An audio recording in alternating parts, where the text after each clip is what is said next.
नमस्कार दोस्तों। आप लोग एक बात बताइए, मान लीजिए आपके दरवाजे के सामने में एक बबूल का पेड़ है और आप कहीं से भी आते हैं, कहीं से भी जाते हैं, कम वक्त उसका कांटा आपको चुभ जाता है, कभी पैर में तो कभी हाथ में, कहीं भी चुभ जाता है। और आप क्या करेंगे उस समय? आप या तो उस कांटे को रोज रोज फेंकेंगे, उस कांटे को रोज रोज हटाएंगे, या फिर उससे अच्छा क्या करेंगे, उस पेड़ को ही काट देंगे। दोस्तों, बुद्धिमान व्यक्ति कहेगी उस पेड़ को ही काट के हटा दो, ना रहेगा बांस न बजेगी बांसुरी, हमेशा कौन बार बार कांटा चुभाएगा। लेकिन मूर्ख क्या करेगा? मूर्ख हमेशा उस कांटे को फेंकेगा। लेकिन दोस्तों, हम लोग से भी यही चूक हमेशा से हुआ। हम लोग भी 70 साल से यही चूक कर गए। हम लोग भी केवल कांटा फेंक रहे हैं। बबूल का पेड़ वैसे ही खड़ा है, वो भी 70 साल से। हम लोगों को दोस्तों तिब्बत को आज़ाद करना चाहिए था।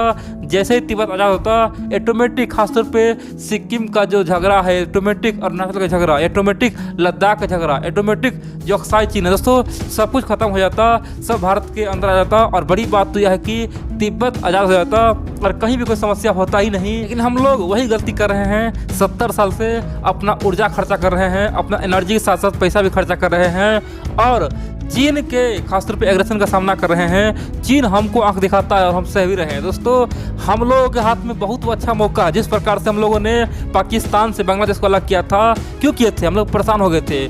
बांग्लादेश से लोग भाग के आ रहे थे, बांग्लादेशी इंडिया आ रहे थे। उस समय पाकिस्तान वालों ने बांग्लादेश में घुस के अत्याचार करना शुरू कर दिया था। कम से कम 20 से 25 लाख आम आदमी को मार दिया था। दोस्तों, हम लोग क्या किए थे?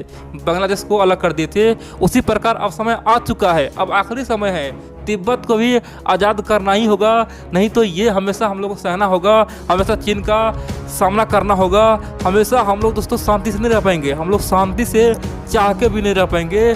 चीन हम लोग को शांति से रहने नहीं देगा, जानबूझ के बार बार हंगामा खड़ा करेगा, जानबूझ के झगड़ा करेगा। दोस्तों, चीन का ये नियत है, ये नीति है। जब चीन बना ना, जिस समय माओ जेडुंग चीन बनाया था, जिस समय चीन में कम्युनिस्ट पार्टी आया था, दोस्तों उस समय माओ ने साफ कर दिया था कि तिब्बत का 5 उंगलियां है। एक है सिक्किम, नेपाल, भूटान, अरुणाचल और लद्दाख। ये पांचों तिब्बत का 5 फिंगर है। और जिस प्रकार हम तिब्बत को कब्जा किए हैं, उसी प्रकार आज नहीं तो कल ये 5 फिंगर तिब्बत में मिलाएंगे। चाहे हम रहे न रहे, लेकिन कम्युनिस्ट पार्टी जब तक रहेगा तब तक इस 5 फिंगर को मिलाने का प्रयास करेगा। और दोस्तों, उसी काम को करने के लिए शी जिनपिंग भिड़ा हुआ है। आप देखते हैं, इसीलिए बार बार इस तरह का खेल खेल रहा है। आप दोस्तों जानते हैं, हाल ही में कुछ दिन पहले गलवान घाटी हुआ था। इतना ही नहीं, आज भी भारतीय सैनिक और चीन सैनिक लद्दाख में आमने सामने में है। दोस्तों, इतना ठंड है फिर भी आमने सामने में है। इतना ही नहीं, हाल ही में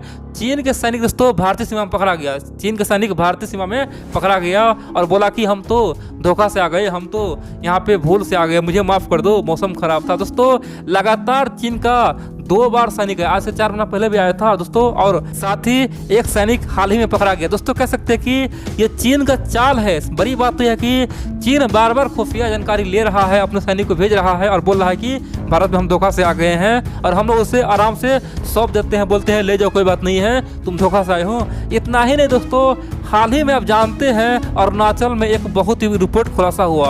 अरुणाचल के खासतौर पे भारत की सीमा में घुस के दोस्तों, भारत की सीमा में आके चाइना ने कम से कम 100 से अधिक बिल्डिंग बना दिया। 100 से अधिक बिल्डिंग दोस्तों खड़ा करके वहाँ पे एक गांव बसा लिया। और बड़ी बात तो यह कि हम लोग कुछ नहीं बोल पाए, हम लोग केवल इतना बोले कि ये तो आम बात है, हम भी चीन के आसपास में बिल्डिंग खड़ा करते हैं, रोड बनाते हैं, ब्रिज बनाते हैं, और चाइना भी करता है, ये कोई बड़ी बात नहीं है। लेकिन दोस्तों, ये बड़ी बात है। 1959 से लेकर अब तक चाइना हमारा भूमि कब्जा किया हुआ है। 1959 से पहले वो भूमि मेरा था।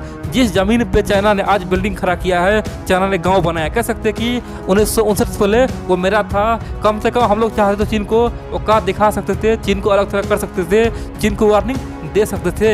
लेकिन बड़ी बात तो यह है, हद तो तब हो गया कि 20 जनवरी 2020 को वो कारनामा चाइना ने किया है जिसकी किसी को उम्मीद नहीं था। चाइना ने दोस्तों बहुत सारे आर्मी को खासतौर पे सिक्किम बॉर्डर भेज के खासतौर पे सिक्किम के रास्ते भारत की जमीन कब्जा करने का कोशिश किया। बड़ी बात तो यह दोस्तों, पूरे दुनिया चौंक गया। लेकिन गर्व होना चाहिए आपको अपने सैनिक पे, हिंदुस्तानी शेर पे। दोस्तों, उन्होंने चीनियों को दौरा दौरा कर पीटा। कह सकते हैं कि 20 से अधिक चीनी सैनिक दोस्तों आज घायल है, कोमा में गया। कह सकते कि इतना पिटाई किया ना, चीनी को यकीन नहीं हो रहा है कि आखिरकार ये मेरा हाल होगा। दोस्तों, भारत का भी 4 सैनिक घायल है ऐसा कहा जा रहा है, लेकिन चीन का 20 से अधिक सैनिक कह सकते हैं कि घायल है। और बड़ी बात तो यह है कि भारतीय सैनिक के जज्बा को देख के चाइनीज फोर्स अब थर-थर काँप रहा है, बोल रहा है कि हमने वहाँ पे गया ही नहीं, ये सब केवल अफवाह है। दोस्तों चाइना बोल रहा है कि ये तो अफवाह है, कुछ नहीं हुआ है, ये फेक है, ऐसा कुछ नहीं हुआ है, हमारा सैनिक वहाँ पे गया ही नहीं, न कोई झड़प हुआ, न कोई पिटाई खाया। दोस्तों चीन इस तरह का बात बोल रहा है। लेकिन दूसरी ओर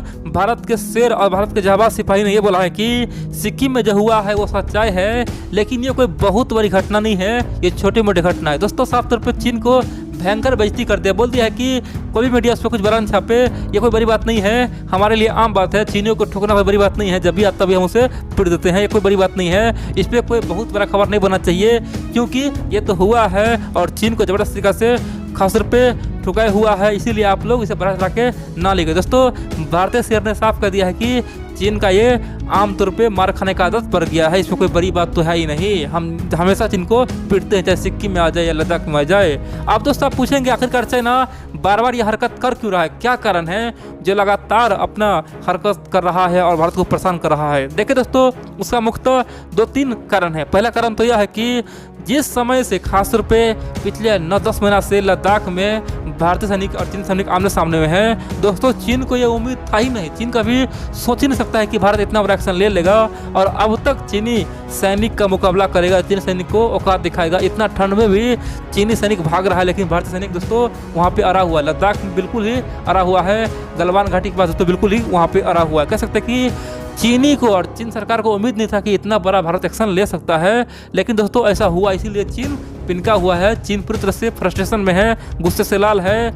दूसरी ओर बात करें तो अब जानते हैं हाल ही में भारत का वैक्सीन दोस्तों जिस प्रकार से कमाल किया है, कोरोना वैक्सीन ने चीन का औकात दिखा दिया, पूरी दुनिया में अलग थलग करवा दिया है। दोस्तों चीन जो काम पिछले 10 साल से पैसा फेंक के खर्चा करके कर रहा था, भारत ने केवल वो वैक्सीन दे कर दिया। खासतौर पे पूरे दुनिया में दोस्तों भारत का गुण गा रहा है, सब बोला है कि भारत ने सबको वैक्सीन दिया है, मानवता के लिए भारत ने काम किया। दोस्तों भारत का वैक्सीन डिप्लोमेसी बहुत ही बड़ा कामयाब हुआ है। कह सकते हैं कि आज साउथ एशिया में केवल पाकिस्तान का छोड़ देख लीजिए तो सब देश भारत के सामने आज हाथ फैला रहा, बोल रहा है कि हमें वैक्सीन दे दो, चीनी वैक्सीन में दम नहीं है, चीन की वैक्सीन तो बिल्कुल ही बेकार है। दोस्तों चाहे नेपाल हो, भूटान हो, श्रीलंका हो, म्यांमार हो, खासतौर पर अफगानिस्तान हो, खासतौर पे बांग्लादेश हो, जिससे देख लीजिए दोस्तों सब भारत सामने में आज हाथ फैला रहा है, भारत सरकार सबको दे भी रहा है। ब्राजील से लेके यूरोप, अफ्रीका, हर जगह भारत का वैक्सीन का डिमांड है। दुनिया में कम से कम 100 से अधिक आज ओपनली भारत सरकार को बोल चुका है कि 100 से अधिक दोस्तों बोल रहा है कि हमें वैक्सीन दीजिए। कह सकते हैं कि इतना डिमांड है, तो चीन को यहाँ पे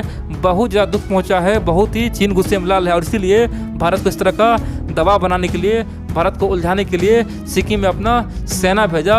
लेकिन दोस्तों ये दाव उल्टा पड़ गया, भारतीय सैनिक ने चीनियों को जबरदस्त तरीके से सबक सिखाई।